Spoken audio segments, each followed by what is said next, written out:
Halo teman-teman pendengar Ngopi Filsafat Bahasa. Balik lagi nih bareng aku Alwi Hiatun yang bakal nemenin kalian ngobrol santai tapi tetap berisi. Kali ini kita bakal bahas topik yang seru banget dan agak mind blowing ya. Bahasa pendidikan dan relativitas bahasa. Nah, buat nemenin ngobrol aku nggak sendirian nih karena udah ada narasumber yang kece dari jurusan Bahasa dan Sastra Indonesia. Halo Kak Nazwa, apa kabar? Halo Kak Alwi, halo semuanya. Baik banget, rasanya seneng banget ya. Makasih udah memberi kesempatan aku untuk ngobrol di podcast ini. Topiknya itu kayaknya seru banget ya. Seru banget. Agak filsafat tapi masih nyambung gitu ke kehidupan sehari-hari. Betul banget nih Kak, karena ternyata bahasa itu bukan cuma alat komunikasi, tapi juga memengaruhi cara kita berpikir dan memahami dunia. Nah, sebelum jauh, boleh nih dijelasin dulu nggak sebenarnya apa sih yang dimaksud dengan relativitas bahasa? Jadi gini Kak Alwi, kalau ngomongin relativitas bahasa itu, kita lagi ngomongin pandangan bahwa bahasa itu memengaruhi cara berpikir. Artinya setiap bahasa punya cara unik buat melihat dunia. Misalnya orang Indonesia itu bilang panas, tapi di bahasa lain panas ini bisa punya artinya masing-masing.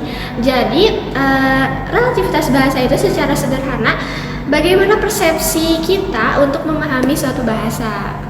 Wah, jadi kayak setiap bahasa tuh membawa kacamata budaya dan dunianya masing-masing. Betul banget Kak Alwi. Jadi dalam konteks pendidikan ini penting banget karena siswa yang punya latar bahasa berbeda juga bisa punya cara berpikir yang beda. Jadi kita, khususnya saya ya sebagai calon guru itu harus mempunyai kreativitas dan peka akan hal itu karena proses belajar itu agar terselenggarakan dengan adil dan efektif. Oke. Nah, lanjut bagian berikutnya nih Kak. Kuasa kosakata ini kayaknya keren juga nih namanya. Maksudnya gimana sih Kak kuasa kosakata, boleh dijelaskan secara sederhana? Oke, boleh banget. Jadi, kuasa kosakata itu menggambarkan seberapa pentingnya penguasaan kata seseorang dalam berkomunikasi.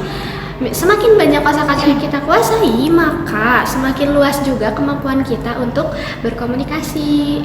Oke. Jadi kayak kalau kosakata terbatas, pikiran kita juga susah disampaikan ya? Persis banget Kak Alwi, makanya penguasaan kosakata ini sangat penting ya, kunci dalam berbahasa. Bukan cuma buat nulis atau berbicara, tetapi kuasa kosakata ini juga untuk berpikir. Pikiran seseorang bisa dimengerti jika dia semakin banyak menguasai kosakata. Oke.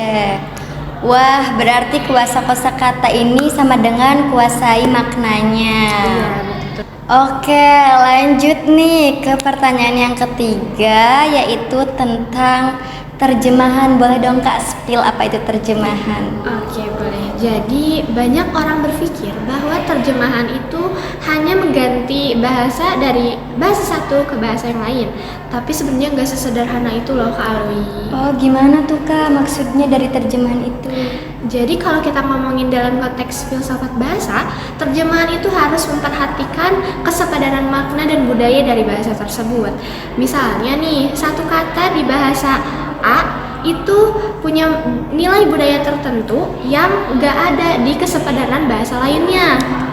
Jadi, penerjemah harus paham dalam konteks sosial dan budaya juga, bukan cuma bahasanya. Wah, nah ini tuh berarti masuk ke teori sosial linguistik ya Kak? Iya, betul banget. Sosiolinguistik itu kan membahas bahasa dan masyarakat ya Kak Alwi. Benar. Jadi dalam konteks terjemahan, teori ini menekankan bahwa penerjemahan itu bukan cuma soal bahasa, tapi juga soal nilai sosial dan budaya dalam suatu bahasa tersebut. Jadi penerjemah itu semacam transfer makna dan budaya. Jadi bukan hanya sekedar kata ya. Oke, sangat bermakna sekali ya dari penjelasan Kak Nazwa ini. Wah, obrolan hari ini seru banget nih sampai nggak kerasa udah selesai aja. Dari tadi kita udah bahas mulai dari relativitas bahasa, kuasa kosakata sampai terjemahan, dan ada sosiolinguistik juga nih yang ternyata bahasa itu punya peran besar banget ya dalam pendidikan dan cara kita memahami dunia. Betul banget. Jadi bahasa itu bukan hanya sekedar alat komunikasi ya. Tetapi bahasa itu menjadi cerminan sosial dan budaya dan bagaimana kita berpikir sehingga kita bisa melihat dunia itu seperti apa. Keren banget nih, makasih banyak ya udah sharing ilmunya hari ini. Buat teman-teman pendengar podcast, semoga obrolan ini bisa nambah wawasan kalian dan bisa makin sadar betapa pentingnya bahasa dalam kehidupan sehari-hari. Oke, sampai di sini dulu episode Ngopi Filsafat Bahasa kali ini. Jangan lupa follow podcast kita biar nggak ketinggalan episode selanjutnya. Saya Alwihiyatun. Saya Nazokaila. Pamit undur diri, sampai jumpa di episode selanjutnya. Dadah.